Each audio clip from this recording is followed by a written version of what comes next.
Prof, nabanggit po ng Malacanang na ang sinusuportahan nila ngayon. Di ko lang alam kung tama ba ito na meron silang paniga na considering ang daming mga debate sa usaping legal. Ito pong paksyon ni Senador Win Gatchalian at ginamit din ito ni Senador Win Gatchalian na rason during sa kanyang press con after nung kanyang pagkakahalal na aprobado ako sa Malacanang pati sa Kamara, suportado itong paksyon namin. Ano po masasabi niyo po rito, Prof? Medyo ngayon lang ito nangyari na nagkaroon ng pagsusog ng Malacanang sa mga kung sinong nahalal sa posisyon. Usually naman kasi may interbranch courtesy at hindi dapat nanghihimasok ang Malacanang sa pagpili ng kung sinong magiging pinuno ng Senado. Yung Kongreso, pwede yun dahil magkasama sila dun sa branch na tinatawag nating legislative. So, ano ang sense noon? Dahil pinapanigan siya, syempre mas matibay ngayon yung grupo ni Senator Gatchalian kasi naandyan ang Malacanang. Opo, lagi pa naman nilang sinasabi na walang pakialam daw yung Malacanang, pati nga yung sa impeachment eh. Tapos may mga pahaging si Yusek Claire Castro, 'di ba? Na akala ko ba walang pakialam, pero bakit nagbibigay pa rin ng komento na pwede namang sabihin no comment kasi separate yan sila, yung trabaho ng Senado. So, parang form din ng yung mga Oo. ganyan na mga pahayag po, Prof. Oo, Admar, yung pagkilala sa pamumuno ni Senator Gatchalian, lumabas yun a few minutes after na nagkaroon ng paghahalal sa plenaryo, no? Kahit na questionable, kahit na may mga issues sa teknikalidad, nakita kaagad nating pumasok si Yusek Claire at sinabing sinasang-ayunan ng Pangulo ang nangyayari sa Senado.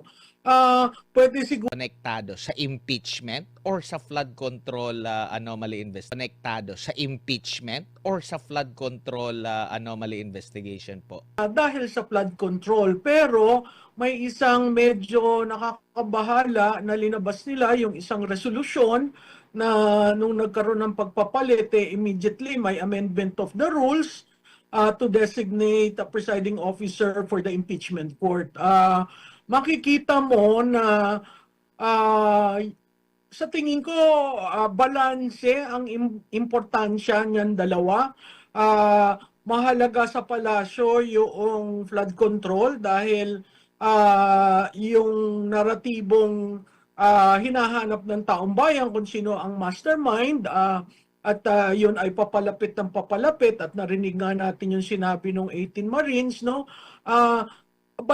Importante rin yung impeachment kasi ang punot dulo ng lahat na ito ay maalis si BP Sara Duterte sa contention ng 2028. So wala namang kinalaman si BP Sara Duterte dun sa flood control, pero nakita natin dun sa paggalaw, merong isang resolution na immediately pinasa at yun isa sa tabi yung constitutional requirement na ang presiding officer ay ang Senate President sa impeachment ng Vice President. Opo, napuna rin po yung mga pahayag ng mismong nasa isang paksyon, halimbawa sa mga pahayag ni Senador sa paksyon ni Senador Win Gatchalian, ni Senador Erwin Tulfo ata and Senador Ping Lacson ba yun, na magkaiba yung kanilang interpretasyon. Yung isa Senate pro tempore, yung isa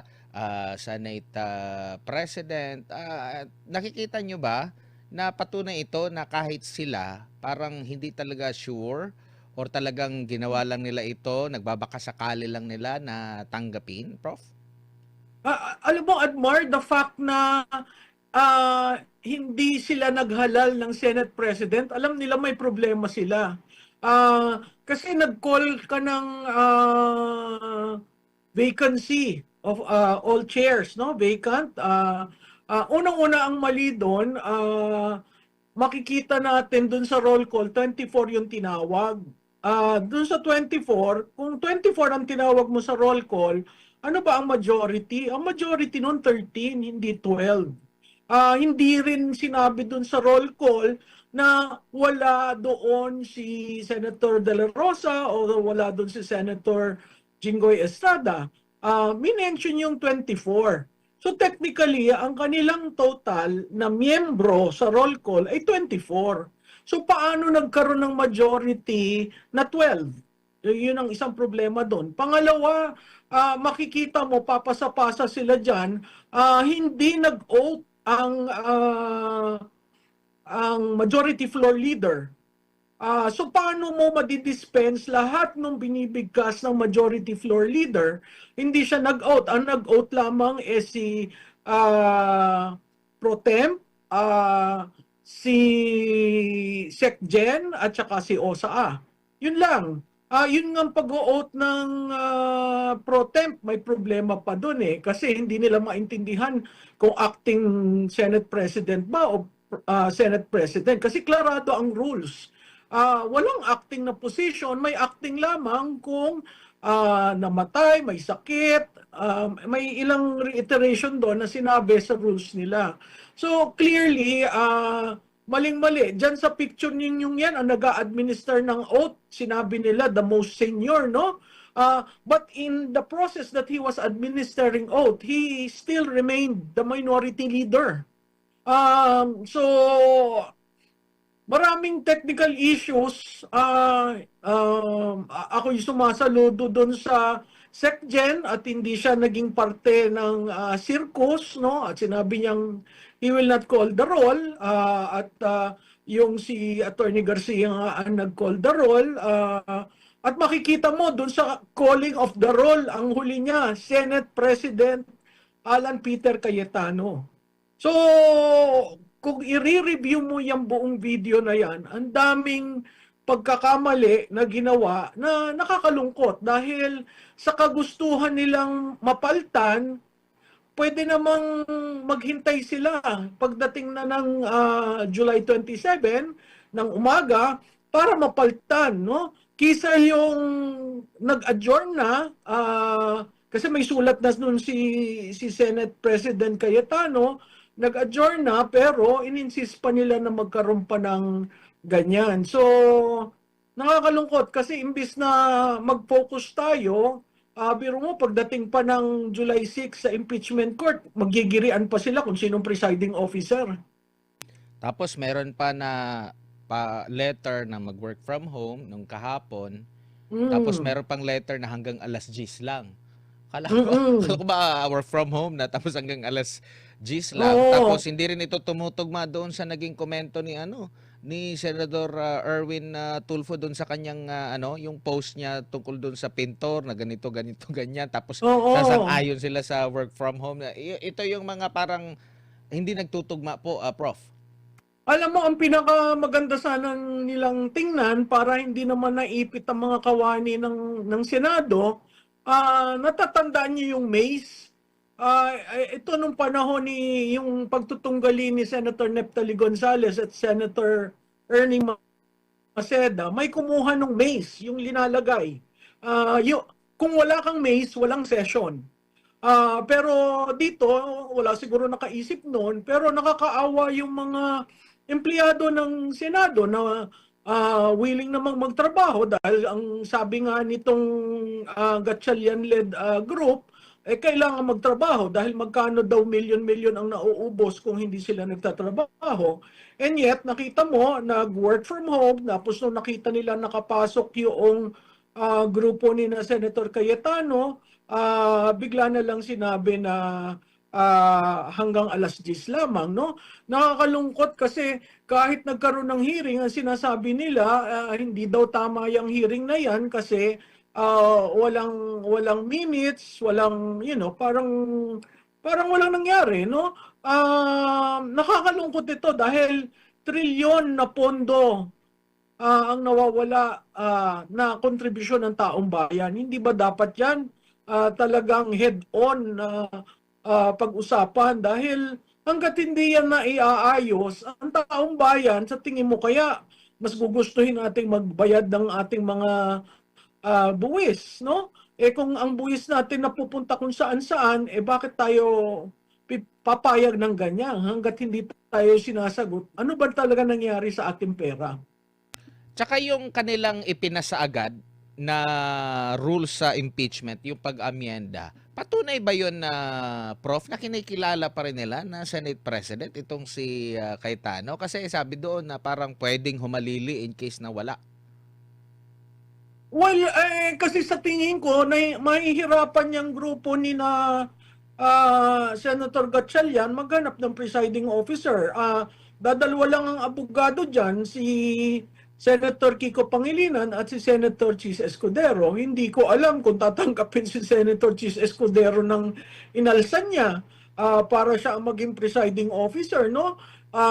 Alam rin naman natin ang kakulangan sa eksperyensya ni Senator Kiko Pangilinan. So, hindi ko alam kung ano itong ginawa nila na inopen nila. Kasi pag inopen mo yan at hindi ka sumunod sa saligang batas, ibig sabihin meron silang papaboran. O merong inunumbra ang Malacanang para maging presiding officer. Yun ang nakakatakot. Opo. Tsaka isa din sa mga napuna, grabe yung mga netizen, no? Kasi sila yung nakakita. Matatandaan nyo po, nagpaliwanag po itong si Mig Zubiri. Bago lang matapos ang Mayo, sa isang parang message yata doon sa Bukidnon, na talagang nagalit siya doon sa pagtatraidor daw sa kanya, no? Pero napansin nila na yung isa sa mga nagtraidor sa kanya, kasi 'di ba ang pumalit sa kanya ay itong si Senador Chis Escudero, nakita nila unang kabilang sa mga nagyakapan pa na gano'n, na yung mga gano'n pong mga klase ng mga pahayag na para bang walang prinsipyo, na akala ko ba merong ano tapos ganito bigla na lang. Ano pong paliwanag doon, Prof? Alam mo, Admar, kasi yung pagiging traidor, sa tingin ko simula pa ng kasaysayan ng Senado, may mga ganyang elemento. Kasi nga, kung hindi na masaya ang iyong mga kasamahan, di ba nga ang Senate President serves at the pleasure of their colleagues, no? Kung ang colleagues niya mahigit sa majority, ayaw na sa kanya. At tumayo ng call for the declaration of chairs to be vacant, wala tayong magagawa doon. Talagang ganun ang hugis at hubog ng senador, ng legislative body.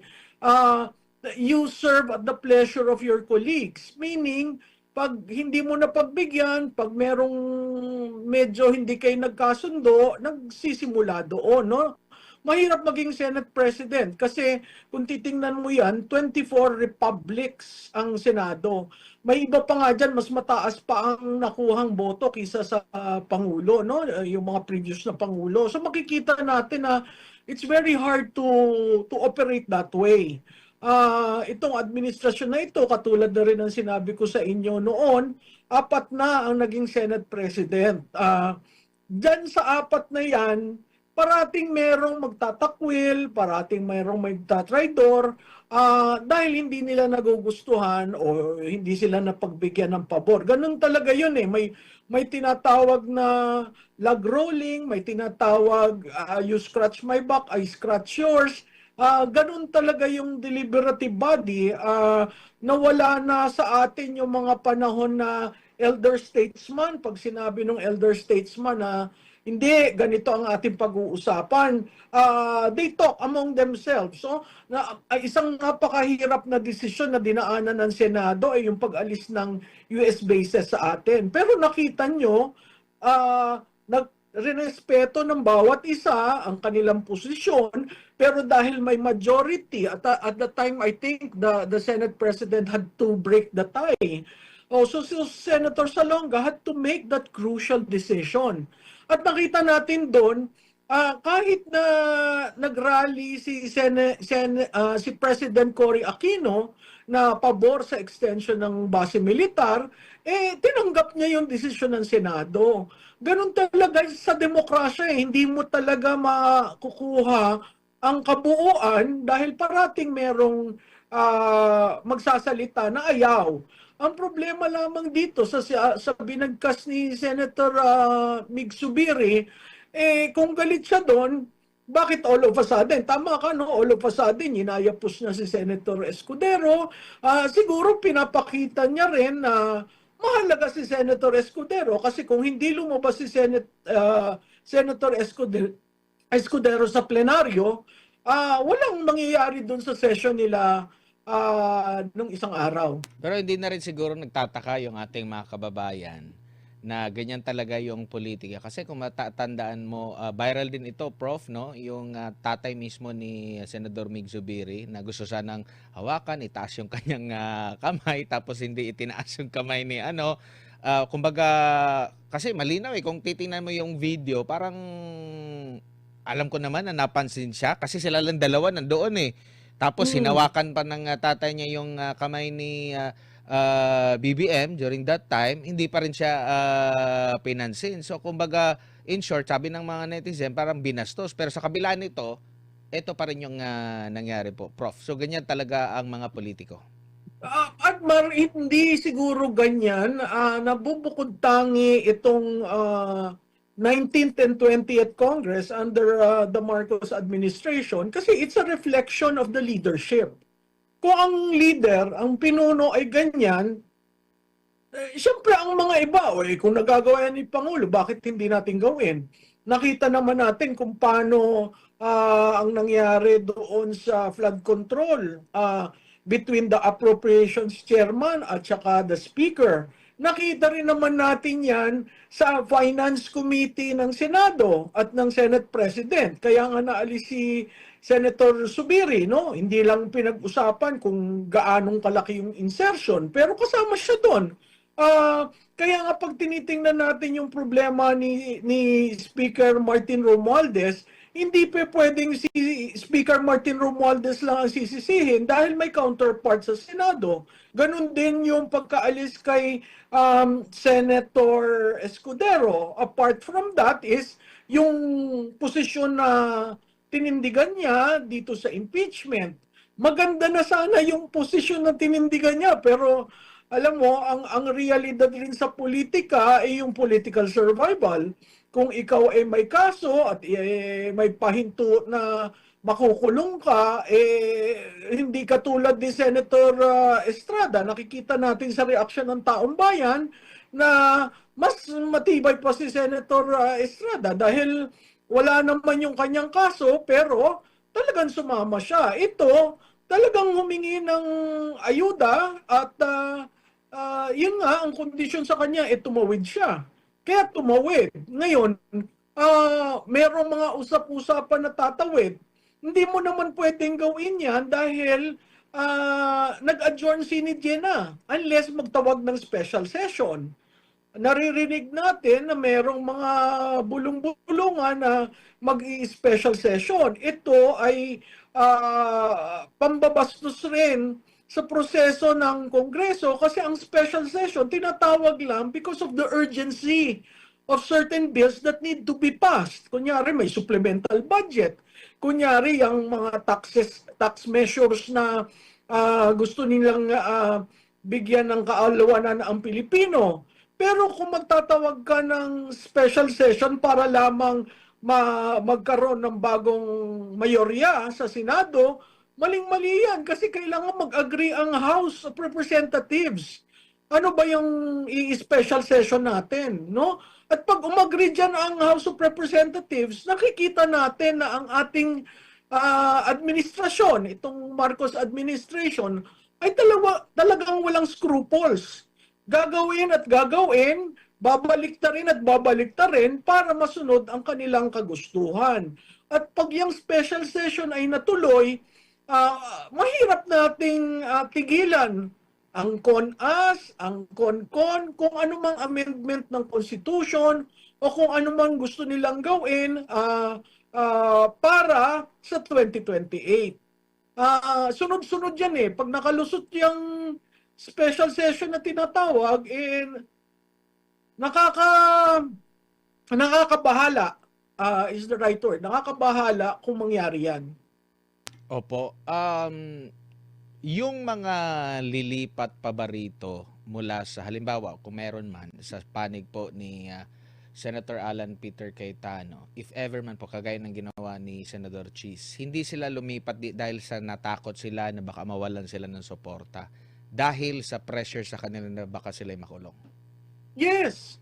Admar, I mean, let's call a spade a spade. Lumipat si Cheese Escudero dahil sa kaso na naka-file na, di ba?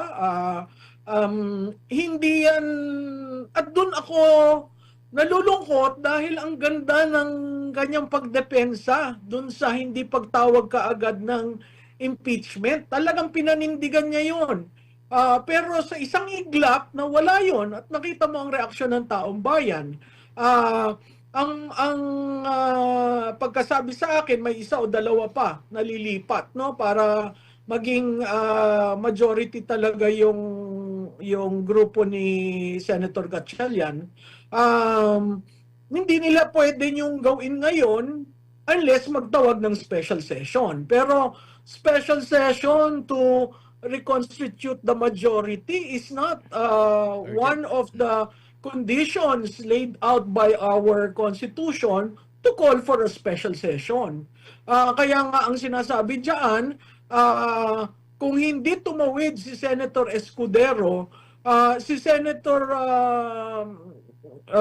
Cayetano could have held on to the position for the next 2 months, which would mean June, July. At sa umaga ng pagbabalik ng sesyon sa Senado, dun magkakaroon ng usapan kung sino talaga ang majority, no? Kaya nakakalungkot ito kasi last minute yung ginawa at talagang the word being used by ng mga Pilipino ay traidoran dahil talagang tumawid. At yun klarado, hindi naman tumawid para sa benepisyo, tumawid para hindi makasuhan.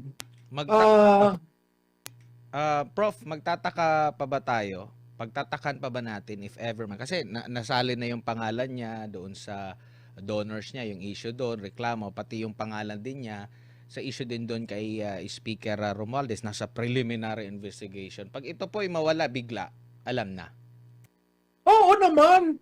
Hindi ka naman tatawid ng ganyan na biro mo last minute ng last day of session. Hindi ka tatawid ng ganyan kung hindi napakalaking pabor ang binigay sa iyo. Kaya sa taong bayan, tingnan po natin kung bigla na lang nawala yung kaso o nag-file ng kaso pero napakalambot at madali kang maalis, alam na po natin yan. Hindi naman kasi basta-bastang nangyayari yan out of the blue. Ganon rin doon sa isang tatawid. May isa pang tatawid kaya at yun ay kakasuhan rin o kinasuhan na. Opo, kasi dito po sa panig po ni Senador Alan Peter Cayetano, karamihan ata sa kanyang paksyon, may raming kinakaharap ng mga reklamo at irereklamo at meron na pong kaso. So ito ay hindi na patungkol sa bahala na walang sumama yung aking imahe dahil sa pagtraidor ko, paglipat ko, para na lang na hindi ako makulong. Yan talaga yung malinaw po dito, Prof. Oo, Admar. Sa tingin ko, hindi sila, dahil may pinanggalingan na si Senator Revilla at si Senator Estrada, kaya nilang labanan, no? Kung ikukulong kami, nakulong na naman kami, pero kay Senator Jinggoy, dun sa 3 kaso, no, yung 2, acquitted siya doon. Ito na lang isa, no? At ito mahina dahil ang claim niya talaga, wala siyang insertions na ginawa sa 2025 budget, no? Itong iba, ito pa yung datihan dahil nga hindi nagpakatotoo ang administrasyon, nahahanapin nila, it took 9 months where a new budget has been passed. So tinitingnan uli sila, no?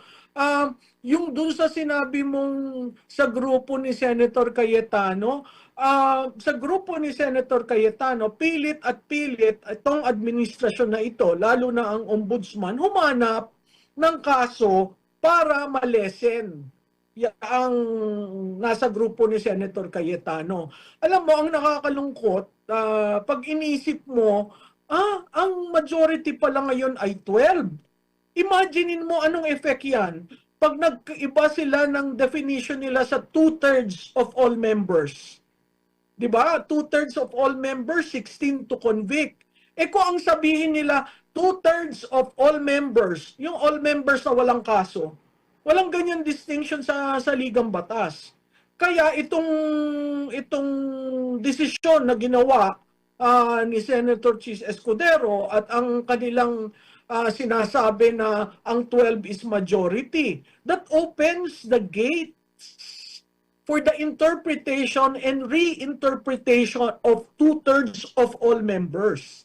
Yan ang nakakatakot. Opo. Dito naman po sa isyung sino ba ang lalapit sa korte?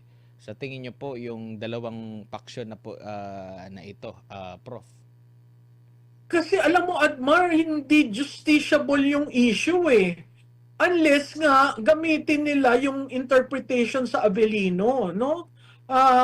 Yung Avellino, hindi naman pwedeng gamitin yan ngayon dahil hindi naman continuing ang Senate session.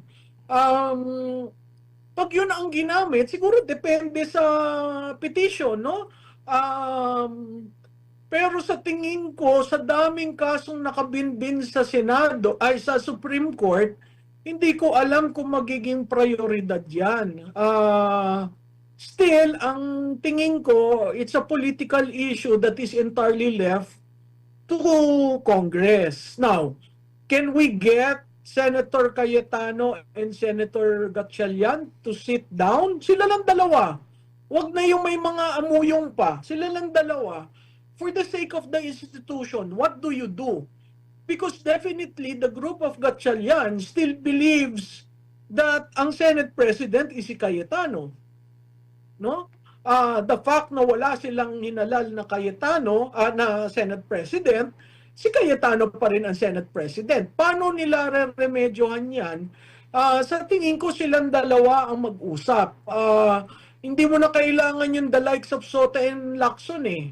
Or yung dalawang magkapatid na Tulfo, no? Kasi talagang binabalahura ang Senado. Nakita mo naman ang mga salitang ginagamit, no? Palakol, Pulpol. I mean, these words were never used in the Senate. Proud na proud ako nung kami pioneer staff ng pagbubukas ng Senado.